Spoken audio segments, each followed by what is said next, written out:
Birds in the Trap, Sing McKnight by Travis Scott, my favorite Travis album. Do you want to talk about it? Yeah, I think it's his most cohesive album. And before he turned evil by sacrificing the souls of 10 kids at Astroworld, which by the way I was there. What's your favorite song? My favorite song has to be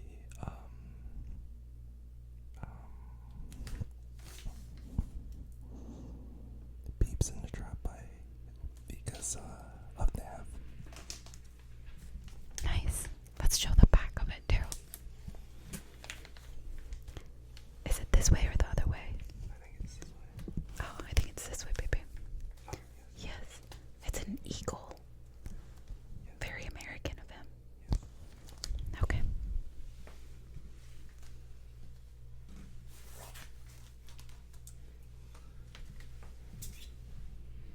Second album is by Houston legend Sauce Walka.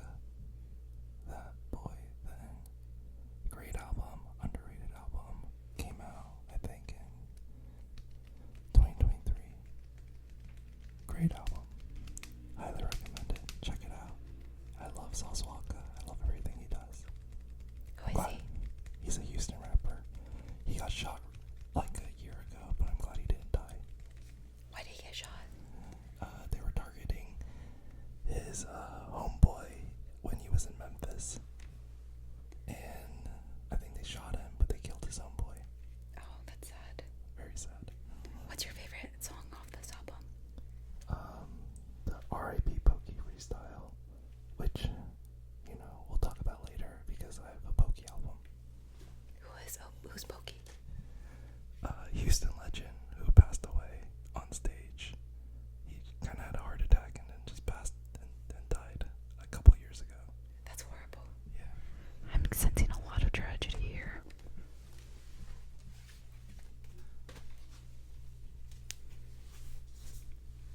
Alright, next album is Distant by Les, Ellie Dollar Sign, and Bun B. I introduced him to Ellie Dollar Sign, by the way. Very limited album.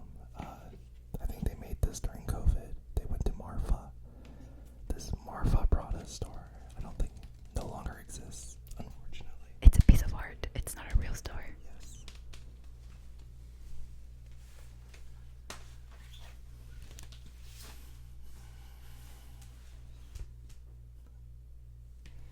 Alright, first Maxo Cream album ever pressed on vinyl. I'm a huge fan of Maxo.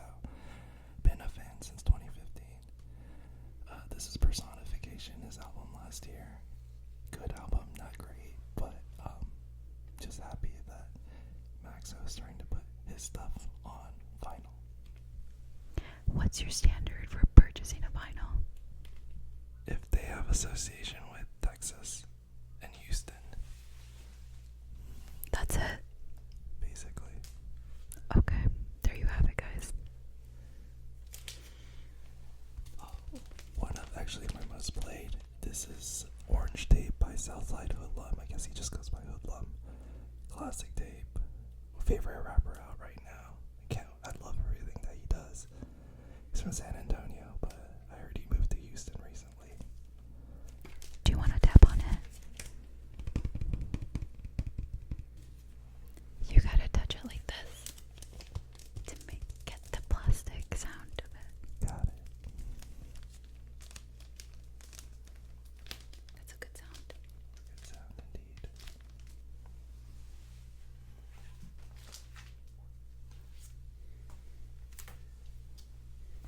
Needs no introduction. Who is Mike Jones? Do it. What's your favorite song off the album? It has to be Still Tippin'.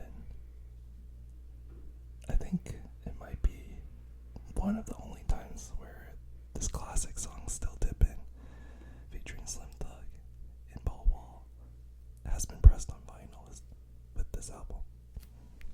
Fire.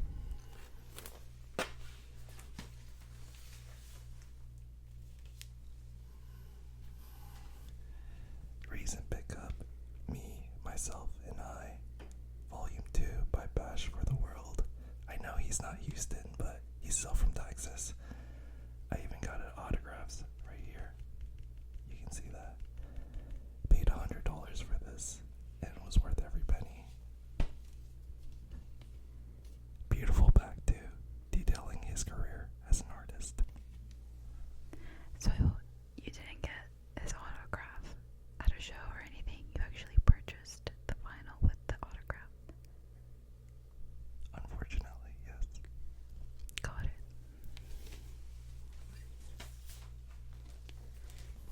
By the way, guys, this is what you spend your money on when you don't have any kids. This is Texas Technician by Mexican OT, his second album from last year. Mexican OT has kind of fallen off for me a little bit, but this is still a good album. Yeah. This is his first album, which I like a lot more. It's the Lone Star Luchador. And this used to be my most expensive vinyl in my collection because there was only very, very little pressed when it came out. So this vinyl I bought for regular price, like $30, and was reselling for $400, $500, but it's no longer worth that much because he repressed it, so there's more copies in circulation. But Johnny Dang, classic. Nothing else needs to be said. Classic album. UGK, super tight. Beautiful, beautiful record. Beautiful pressing. Who is UGK? UGK is Bun B and Pimp C, R.I.P., who passed away in 2007. And they were from Port Arthur, just I think a little bit south or east of Houston, but they're considered Houston legends. One of the greatest duos, rappers of all time. How did you get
Nightclub by Les, Ellie Dollar Sign.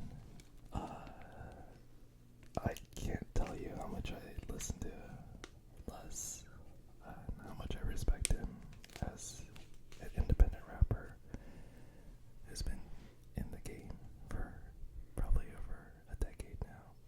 Probably, yes, definitely more than a decade, but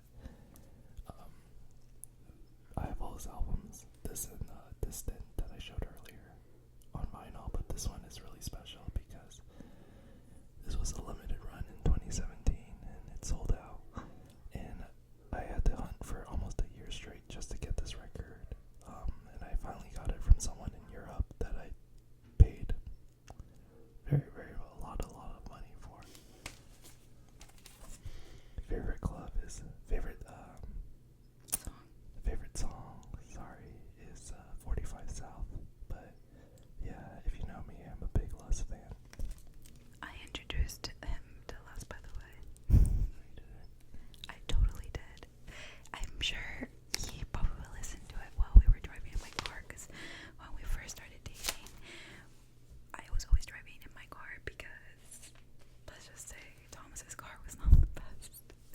And so I'm sure he was very surprised when he listened to me listening to Ellie Dollar Sign. I know, it's a crazy coincidences. I don't know if it's a coincidence. I think we were just meant to be together. Yeah, I agree. Nothing is a coincidence. So the last album is DJ Screw, 3 in the Morning Part 2. This record is really special because it's kind of the foundation for a lot of Houston rap. Like, everybody who I showed off probably drew some inspiration from DJ Screw, R.I.P. DJ Screw, you know, he has a lot of stuff, but this is one of his only vinyls ever pressed on wax. And it was pressed by his estate a couple of years ago and basically distributed only to Houston-based record shops. And it wasn't distributed anywhere else in the United States, but only in Houston. And again, I had to pay someone a lot of money for this, but worth every penny because, again, it's a piece of history. I think there was only like 200 copies pressed, and I don't know which copy I have, but I have one of the 200. So, very special record. I can listen to this front through back, no skips. So good. No skips ever. That's actually my standard for purchasing a vinyl. If I am going to skip a song off a record, I am not going to purchase that record because it's not worth it. I want my experience with a vinyl is I need to listen to it through and through, or else it's not worth purchasing because I can just use my Spotify if I wanted to just listen to one song. I have a very different standard, obviously. I think mine is more exclusive.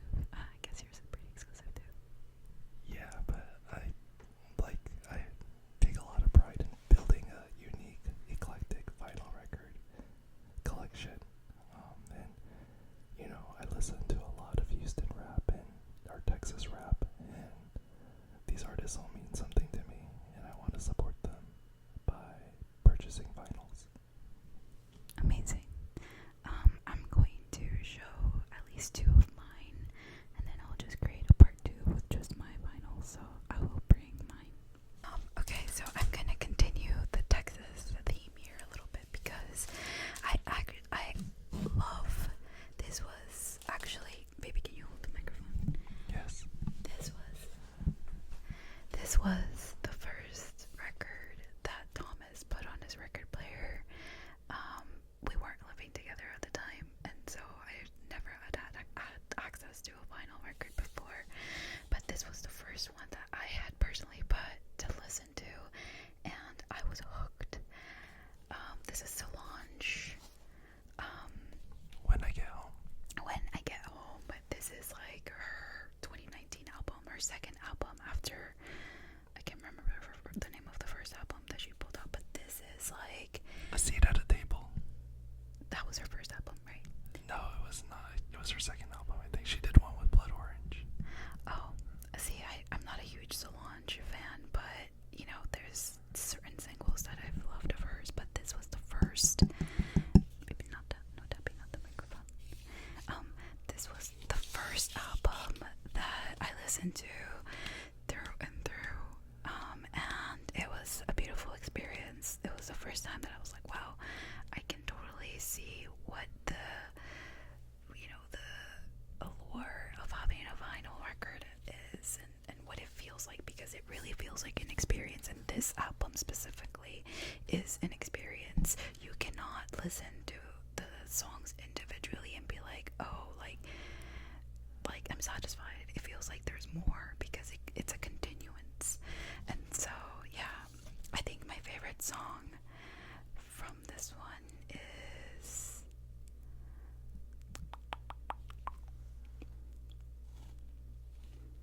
I don't know. I would have to go with My Skin, My Logo, because that's with Gucci. And Gucci is like a staple rapper of me growing up, like elementary school, middle school. Like Gucci was like, we always listened to Gucci. So yeah, amazing album. 10 out of 10. Have you seen her short film? I have not. There's a great short film with the album, associated with the album. Amazing. I guess I have to watch it. I remember like I'm seeing like BTS of like her like shooting the album cover and all that, and like she is such a like art, like just I don't know, she's a visionary. I love her. Okay, another Texas album. This is like if you were on MySpace 2008, like 2007, 2006, 2007, 2008, if you were on MySpace, you knew who Play Radio Play was. Like, you knew. So I have a weird, I don't know if it's like a fascination, but like sometimes, like every 2-3 years, I think about him. His name is Dan Hunter. And I think about Dan Hunter and I Google him, and I'm disappointed every time because he's been scrubbed off the earth. Like, he does not have a social media, he does not have LinkedIn, like nothing.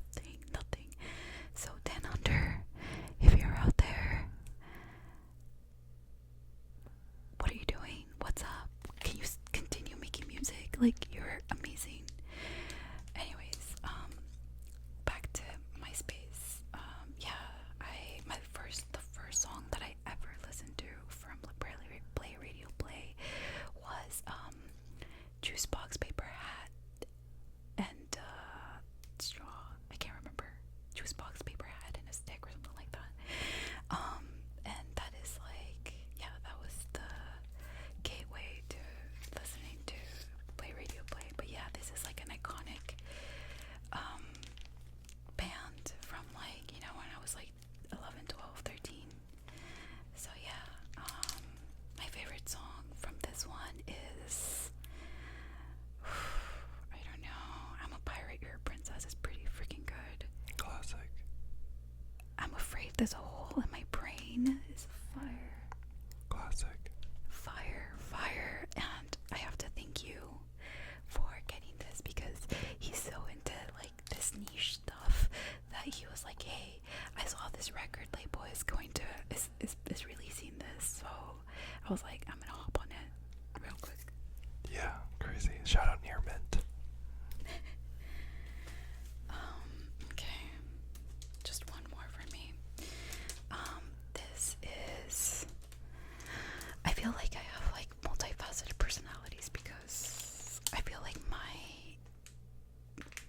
music is not like cohesive like Thomas is. Like Thomas is like rap, like pure rap. Like he loves rap, he loves hip hop, he loves everything like that. Ambient music is like the one genre that's like very off for him, but he like, I love ambient music. I have a bunch of ambient music.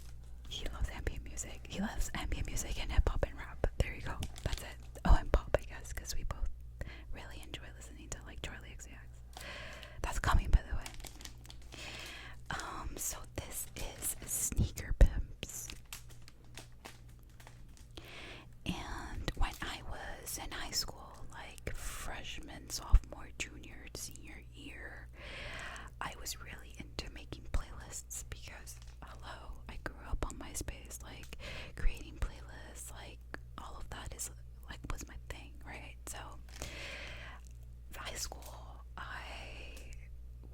really into trip hop,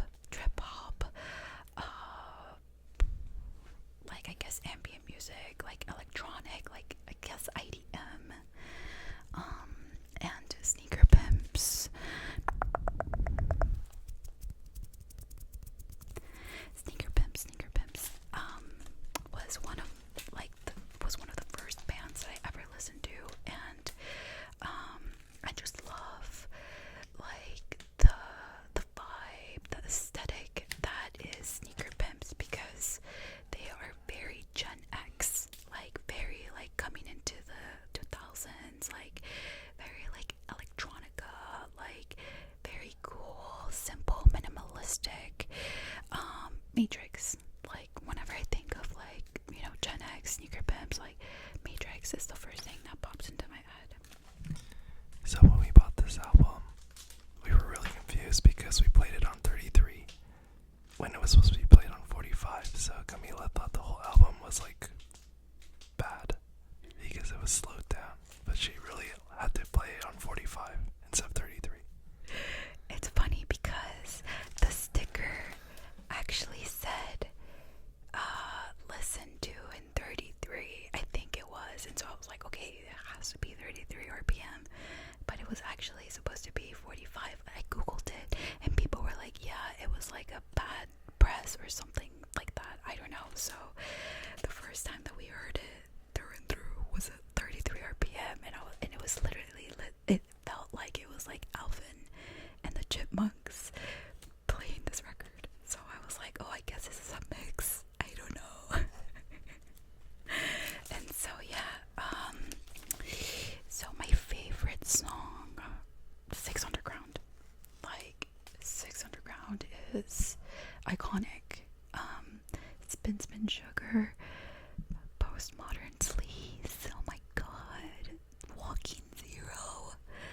This whole album is literally fire, just fire. I spent a good amount of money, I think it was like $50 that I spent on this. Worth it. Totally worth it. I actually googled it, and it is really difficult to get this album and at a cheap price, so I feel like I totally got a steal on it. So where did we buy it? What was the record shop? Mount Analog in Silver Lake, Hyperion. Shout out Masa. Yeah, I love that record store. Is very chill. She has like a collection, a really nice collection, and then she also has a bunch of like books of like beautiful prints, and yeah, she always has like a dog. Awesome.